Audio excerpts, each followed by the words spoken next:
सबसे पहले तो आईबीएस तीन टाइप का होता है। आईबीएस सी, आईबीएस डी और आईबीएस एम। आईबीएस सी मतलब IBS constipation type, IBS D मतलब आईबीएस डायरिएटिंग टाइप, डायरिया होगा जिसमें। आईबीएस एम मतलब कभी कॉन्स्टिपेशन कभी डायरिया होगा, मिक्स्ड आईबीएस, मिक्सॉइड। तो सी का मतलब कॉन्स्टिपेशन होता है, लेकिन ये सामान्य कब्ज से थोड़ा ज्यादा परेशान करने वाला है।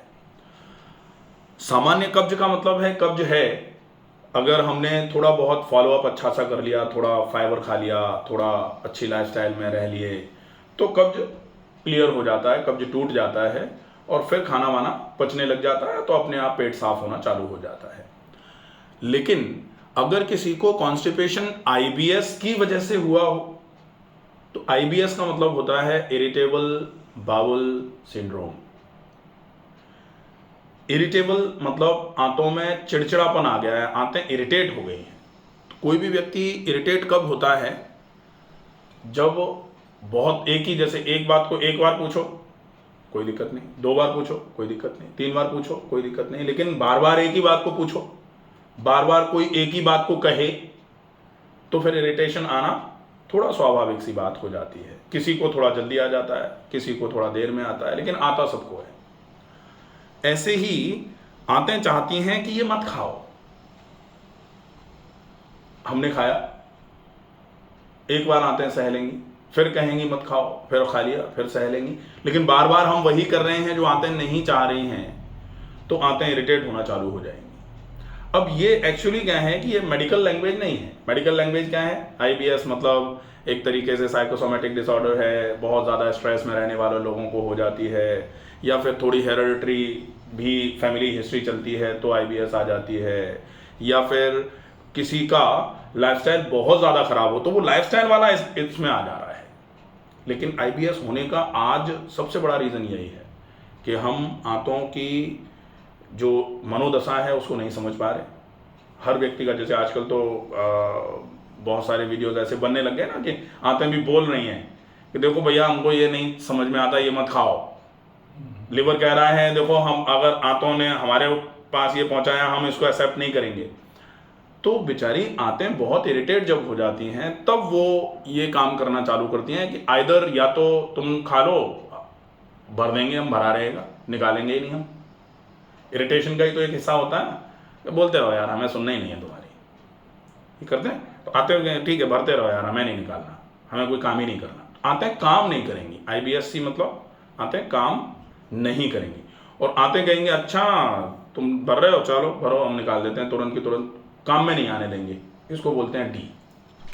ठीक है, तो आईबीएस सी और डी, और कभी कभी दोनों ही हो जाते हैं कि कभी नहीं कर रही हैं कभी निकाल रही हैं, कभी नहीं कर रही हैं कभी निकाल रही हैं। तो अपने को सी जो है उसका अगर परमानेंट इलाज करना है तो सबसे पहले, चूंकि कमजोरी आंतों की है, आंतों की कार्य क्षमता में गड़बड़ी आई है, आंतें कमजोर हुई हैं, आंतों में सूजन आई है नहीं आई है ये सेकेंडरी है। आंतों में सूजन का मतलब इन्फ्लेमेटरी होता है, तो इन्फ्लेमेशन इसमें आईबीएस में सामान्य तौर पर नहीं आता है। अच्छा हाँ, इन्फ्लेमेशन मतलब आईबीडी। तो आईबीएस और आईबीडी दो अलग अलग चीजें हैं, एक ही नहीं है। आई का मतलब तो उधर तो इन्फ्लेमेशन है आईबीडी में, और आईबीएस में इरिटेशन है, अलग अलग चीजें हो गई ना। तो अब अपने को, चूंकि आंतें पाचन तंत्र का हिस्सा हैं और पाचन तंत्र का काम खाने का पाचन है, तो आंतों को ठीक करने के लिए खाने पर सबसे ज्यादा फोकस करना पड़ेगा, क्योंकि पाचन तो उसी का होना है। तो आईबीएससी को अगर ठीक करना है तो सबसे पहले खाना, और दूसरा चूंकि आंतें कमजोर हो गई हैं तो कमजोर आंतों की ताकत को बढ़ाने के लिए आंतों पर न्यूट्रिशन भी और ऑक्सीजन भी, दोनों चीजें पहुंचानी पड़ेगी। तो न्यूट्रिशन और ऑक्सीजन दोनों चीजें कब पहुंचेंगी? जब खून की चाल आंतों पर बहुत अच्छे मात्रा में पहुंचेगी। और खून की चाल पहुंचाने का मतलब, खून की चाल मतलब ब्लड सर्कुलेशन, और ब्लड सर्कुलेशन कब बहुत अच्छा इंप्रूव होता है? ब्लड सर्कुलेशन जब हम व्यायाम करते हैं। अगर हम व्यायाम नहीं करेंगे ब्लड सर्कुलेशन बिल्कुल भी ठीक नहीं रहेगा। हाँ, तो ब्लड सर्कुलेशन इंप्रूव करने के लिए हम कुछ व्यायाम कर लें। अब अगर व्यायाम आवश्यक है तो फिर पॉजिटिव एजेंट एक और हो जाएगा कि व्यायाम नहीं करना। व्यायाम अगर हम नहीं कर रहे हैं तो IBS C होने के चांसेस बढ़ जाएंगे। अगर हम एक ही जगह बैठे बैठे काम कर रहे हैं IBS C होने के चांसेस बढ़ जाएंगे। तो हमको व्यायाम भी नियमित करना पड़ेगा। अब ये देख सकते हैं हम कि व्यायाम हम करें कौन सा। तो व्यायाम हमसे जो हो जाए, क्योंकि हर व्यायाम खून की चाल बढ़ाने का काम करता है। पहले लोग व्यायाम करते ही नहीं थे, काम करते थे, काम में ही खून की चाल बढ़ जाती थी।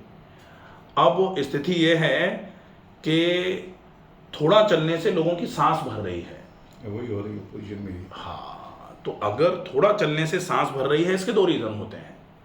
एक तो थोड़ा चलने से सांस भर रही है तो हार्ट शरीर में खून की चाल को पहुंचाने के लायक नहीं रह गया है, मतलब हार्ट कमजोर हुआ है, या फिर कमजोर तो नहीं है लेकिन हार्ट की खून की नलियों में चौकेज है, ब्लॉकेज है, कुछ है, जिसकी वजह से जैसे ही ज़्यादा काम की जैसे ही हम ज़्यादा काम करते हैं, ज़्यादा ऑक्सीजन, ज़्यादा खून की चाल की ज़रूरत पड़ती है, और खून हार्ट की ही नलियों पर, हार्ट को ही सप्लाई प्रॉपर तरीके से नहीं हो पा रहा है, तो हार्ट बेचारा काम कैसे करेगा। तो फिर सीने में भारीपन आ रहा है, तो कभी हाथ में भारीपन जा रहा है। अगर ऐसा कुछ होता है तो अपन हार्ट की तरफ चलते हैं। दूसरा, चलने में सांस भर रही है, हो सकता है फेफड़े कारण हो, कारण तो फेफड़े भी हो सकते हैं। और जो चलने में सांस भर रही है, आजकल फेफड़े भी थोड़े कमजोर हैं, थोड़ा हार्ट पे भी प्रॉब्लम है, और थोड़ा पेट फूल करके फेफड़ों को दबा रहा है। वेट ज़्यादा है, वेट ज़्यादा है, पेट ज़्यादा निकला हुआ है, डायफ्राम ऊपर की तरफ शिफ्ट हो रखा है, फेफड़े दबे हुए हैं, और थोड़ा सा भी ज़्यादा काम करने का मन बनाते हैं, थोड़ा ज़्यादा चलते हैं, थोड़ा सीढ़ी चढ़ते हैं, जैसे ही ऑक्सीजन की डिमांड आती है, ऑक्सीजन हमारी पूरी नहीं हो पा रही, तो फिर सांस एकदम से सैलो ब्रीदिंग पे आ जाता, हांफने लग जाते हैं। तो वैसी वाली स्थिति जो है ना, वो ड्यू टू, मतलब जो हम एक्सरसाइजेज लंबे समय से नहीं करने की फेज में हैं। अगर हम एक्सरसाइजेज करते रहते तो रेगुलर एक्सरसाइजेज करते रहते, फिजिकली एक्टिव रहते, तो ना तो पेट निकलता, ना वजन बढ़ता, ना फेफड़े कमजोर होते, ना हार्ट पे प्रॉब्लम आती, कुछ भी नहीं रहता, तो फिर सांस भी नहीं भरती। तो इसीलिए आज कहा जाता है physical inactivity is the main cause of all diseases. Physically inactive अगर कोई है तो ये मान ले कि बीमारी कोई सी भी हो सकती है, किसी भी पॉइंट पे। फिर कोई आश्चर्य की बात नहीं है कि कोई बीमारी आ गई। हाँ, तो अपने को एक तो डाइट और दूसरा एक्सरसाइज, दोनों पर स्ट्रिक्ट फॉलोअप करना पड़ेगा। साथ में नेचुरोपैथी ट्रीटमेंट कुछ ऐसे हैं जो आंतों की ताकत को बढ़ाने का बहुत अच्छा काम करते हैं। जैसे पेट का गर्म ठंडा सेक करके मिट्टी की पट्टी करना, बहुत अच्छा ट्रीटमेंट है। तो पहले गर्म ठंडा सेक कर लिया, फिर मिट्टी की पट्टी कर ली, या फिर पहले थोड़ा सेक कर लिया, फिर मिट्टी की पट्टी कर ली, फिर एनिमा कर लिया, और एनिमा करने के बाद जब आंतें बिल्कुल खाली हो जाएं तो आंतों पे गर्म ठंडा सेक कर लिया। तो दोनों ही अच्छे हैं। हाँ, तो ये हो जाएगा। इसके बाद एक बहुत अच्छा ट्रीटमेंट होता है कटी स्नान, पानी में बैठना। अब पानी में बैठना, अगर आंतें कमज़ोर हैं तो हम आइदर गर्म ठंडा कर लें या फिर केवल ठंडा कर लें 20 मिनट से 30 मिनट के बीच का टाइम। तो वो भी आंतों की टोन को बढ़ाने का काम करेगा। लेकिन आंतों की टोन बढ़ेगी तभी जब पहले आंतों को खाली करवा देंगे। हम भरी हुई आंतों में आंतों की टोन बढ़ाना चाहेंगे ना, तो बहुत मुश्किल है। इसलिए बहुत ज़रूरी है, जैसे अगर सिंपली अगर देखें ना, तो टायर को अगर पंक्चर टायर को बनाना होता है तो पहले जो उसमें थोड़ी बहुत भी हवा होती है वो पूरी निकालनी पड़ती है। वैसे तो निकल ही जाती है, लेकिन फिर भी बिल्कुल खाली करके ही चीज़ें सही होने की स्थिति में आती हैं। तो ऐसे ही आंतों को पहले खाली करना पड़ेगा, उसके बाद उनको ठीक करने का प्रयास करेंगे। आंतें खाली करने के लिए बेशक अगर जैसे कॉन्स्टिपेशन तो है ही, तो पहले से ही हमारी तो आदत चूरन चटनियों की है ही। बिना चूरन के, बिना चटनी के साफ़ ही नहीं हो रहा पेट, बिना किसी लैक्सेटिव के पेट साफ़ ही नहीं हो रहा। तो हम एक बार पेट को साफ़ करा दें, और जब साफ़ हो जाए उसके बाद हम आंतों में केवल वही डालेंगे जो आंतें अभी पचाने की स्थिति में हैं। कभी कभी आंतें केवल रस पचाने की स्थिति में है, वो फल भी नहीं पचाना चाहती, उनको चाहिए ही नहीं कुछ, लेकिन रस के रूप में हम ऊर्जा ज़्यादा ले लेंगे, क्योंकि रस तो हम ज़्यादा पी सकते हैं और हमारा तो वजन पहले से ज़्यादा है। तो हमारे पास क्या ऑप्शन रह जाता है कि हम कुछ ऐसा खाएं जिसको मुंह में रस बनाएं। तो हम सलाद ज़्यादा खा सकते हैं, फाइबर भी है, बहुत अच्छा भी रहेगा। हम सब्जी की क्वांटिटी ज़्यादा खा सकते हैं, मुंह में बिल्कुल पेस्ट बना के उसको रस बना के अंदर पहुंचाएंगे, लेकिन फाइबर भी जा रहा है। हम फल खा सकते हैं, लेकिन फल खाने नहीं है। फल का जैसे हमने सेब खाया है तो सेब को एक पीस लिया सेब का, उसको मुंह में जूस कर देना है, तब अंदर ले जाना है। तो फाइबर भी गया, रस के फॉर्म में आंतों में पहुंचा, आंतों को पचाने में तकलीफ नहीं होगी।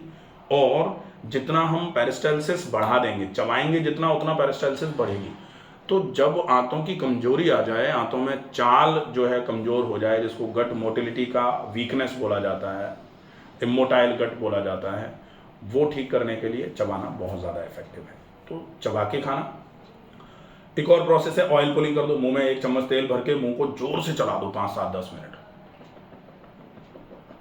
इससे क्या रहेगा, एक तो ये मांसपेशियां बहुत एक्टिव बनी रहती हैं, सलाइवरी ग्लैंड्स जो हैं वो बहुत एक्टिव बनी रहती हैं, खाने का पाचन बहुत अच्छे तरीके से होता है, क्योंकि सलाइवा में ही पाचन के एंजाइम होते हैं, यहीं से मिलना चालू हो जाते हैं भोजन में।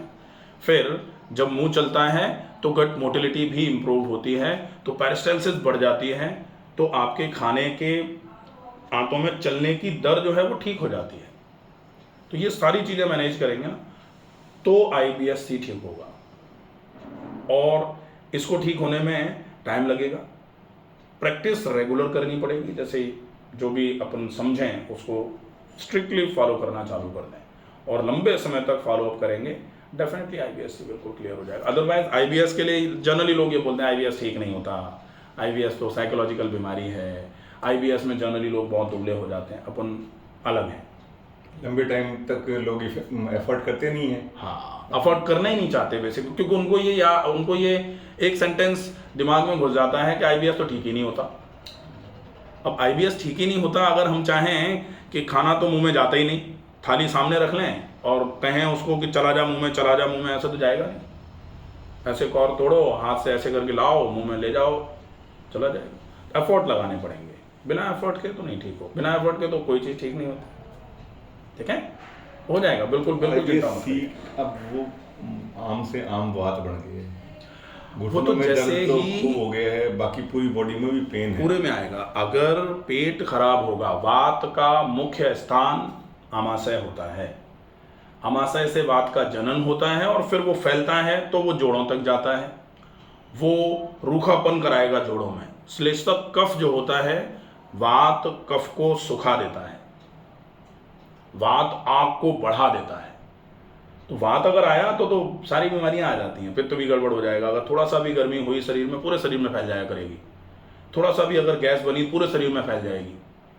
तो ये काम है, क्योंकि वात का जनन आमाशय से हो रहा है और IBS-C में आमाशय और आते ही तो मेन कंटेंट हो गए, वहाँ से चीज़ें बिगड़ना चालू हो जाएंगी। ठीक है, तो डेफिनेटली आराम होगा, बिल्कुल बिल्कुल चिंता मत करिए।